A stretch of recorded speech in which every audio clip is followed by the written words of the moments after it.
Mobile मेरी शिक्षा मंच पर एक बार फिर से आप सभी का स्वागत है। मैं धैर्य कुमार। इस वीडियो में हम जानेंगे चिन्ह परिपाटी, किसी दर्पण का चिन्ह परिपाटी। तो चिन्ह परिपाटी का पहला नियम यह है कि सभी दूरियां दर्पण के ध्रुव यानी पोल से मापी जाती है, पहला नियम।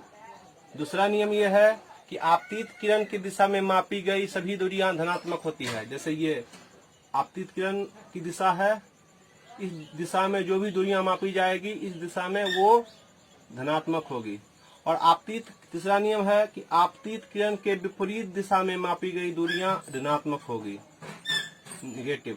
तो इधर जो दूरियां होगी वो धनात्मक होगी और इस तरफ जो दूरियां होगी वो ऋणात्मक होगी। हम ये भी कह सकते हैं कि दर्पण के बाईं ओर सभी दूरियां ऋणात्मक होगी और दर्पण के दाईं ओर सभी दूरियां धनात्मक होगी। करें हम अवतल दर्पण की, तो अवतल दर्पण में वस्तु की दूरी जिसे U से सूचित किया जाता है वो ऋणात्मक होगी।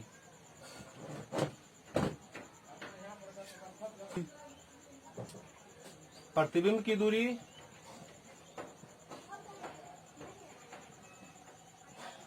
जिसे V से सूचित किया जाता है वो धनात्मक और ऋणात्मक दोनों होगी। जब प्रतिबिंब आभासी होगा तो धनात्मक होगी और जब प्रतिबिंब वास्तविक होगा तो ऋणात्मक होगी। क्योंकि अवतल दर्पण में वास्तविक और आभासी दोनों तरह का प्रतिबिंब बनता है, तो जब आभासी प्रतिबिंब बनेगा तो प्रतिबिंब की दूरी धनात्मक होगी और जब वास्तविक प्रतिबिंब बनेगा तो प्रतिबिंब की दूरी ऋणात्मक होगी। अगर हम फोकस दूरी की बात करें, अवतल दर्पण की फोकस दूरी ऋणात्मक होगी। और हम उत्तल दर्पण की बात करें,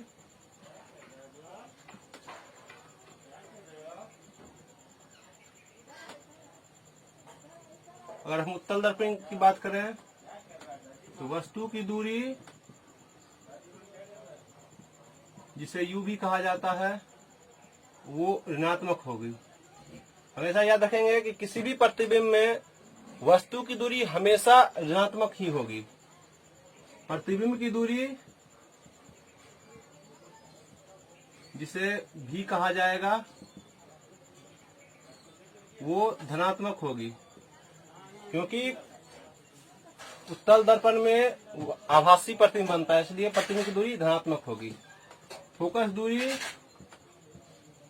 जिसे F कहा जाता है, छोटा f, वो भी धनात्मक होगी। एक बात और ध्यान रखने योग्य है कि मुख्य अक्ष के ऊपर की दिशा में मापी गई सभी दूरियां धनात्मक होगी और मुख्य अक्ष के नीचे की दिशा में मापी गई सभी ऊंचाइयां जो होगी वो ऋणात्मक होगी। अब हम जानेंगे अवतल दर्पण द्वारा बने प्रतिबिंब। अगर वस्तु को कहाँ रखा जाए तो कैसा प्रतिबिंब बनेगा। तो स्थिति 1 में हम देखेंगे कि जब वस्तु को अवतल दर्पण के ध्रुव और फोकस के बीच में रखा जाता है, तो कहेंगे जब वस्तु को अवतल दर्पण के ध्रुव और फोकस के बीच रखा जाता है, ये वस्तु है AB और तो यहाँ प्रतिबिंब बना है A' B', तो हम कहेंगे कि जब वस्तु को अवतल दर्पण के ध्रुव और फोकस के बीच रखा जाता है तो प्रतिबिंब दर्पण के पीछे बनता है, आभासी बनता है और वस्तु से बड़ा बनता है। हम देखेंगे ये वस्तु है, इससे बड़ा प्रतिबिंब बना है, दर्पण के पीछे बना है और आभासी बना है। तो हम कहेंगे कि जब वस्तु को अवतल दर्पण के ध्रुव और फोकस के बीच रखा जाता है तो प्रतिबिंब दर्पण के पीछे बनता है। यह प्रतिबिंब आभासी, सीधा और वस्तु से बड़ा होता है। अब हम देखेंगे स्थिति 2 में, जब वस्तु को अवतल दर्पण के ध्रुव पर रखा गया है, तो जब वस्तु को अवतल दर्पण के ध्रुव पे रखा गया है तो प्रतिबिंब हम देखेंगे यहाँ पे, ये रेखा जहां मिलेगी वहां पे प्रतिबिंब बनेगा। तो ये रेखा अनंत पर जाकर मिलती है तो प्रतिबिंब अनंत पर बनता है। जब वस्तु को फोकस पे रखा जाता है तो प्रतिबिंब अनंत पर बनता है, दर्पण के आगे। तो दर्पण के आगे बनेगा, अनंत पर बनेगा, और अनंत पे बनेगा तो वास्तविक, उल्टा और वस्तु से बहुत बड़ा।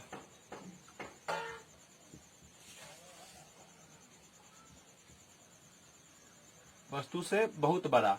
तो हम कहेंगे कि जब वस्तु को अवतल दर्पण के फोकस पर रखा जाता है तो प्रतिबिंब दर्पण के आगे अनंत पर बनता है।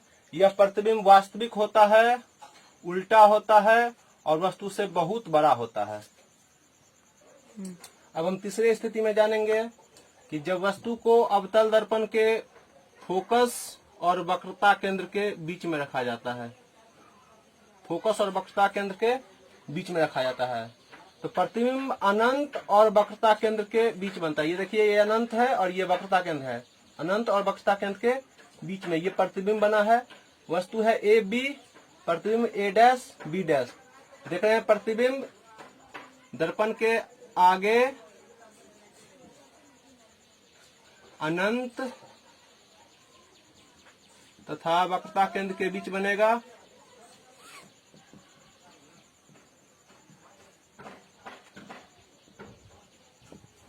प्रतिबिंब वास्तविक होगा,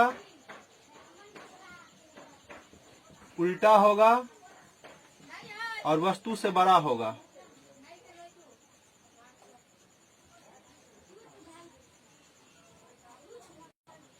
देखेंगे, ये वस्तु है, इससे बड़ा प्रतिबिंब है और उल्टा। ऊपर ए बी है, यहाँ नीचे ए डैश और बी डैश।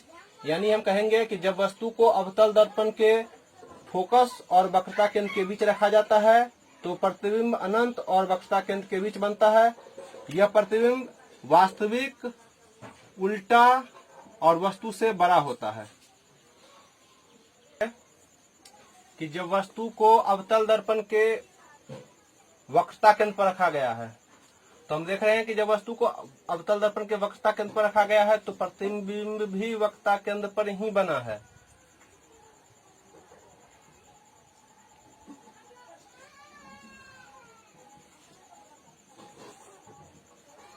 और वास्तविक प्रतिबिंब बना है,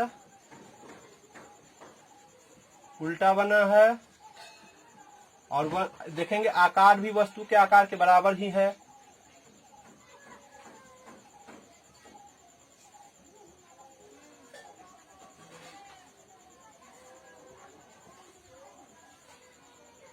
तो हम कहेंगे कि जब वस्तु को अवतल दर्पण के वक्रता केंद्र पर रखा जाता है तो प्रतिबिंब भी वक्रता केंद्र पर ही बनता है।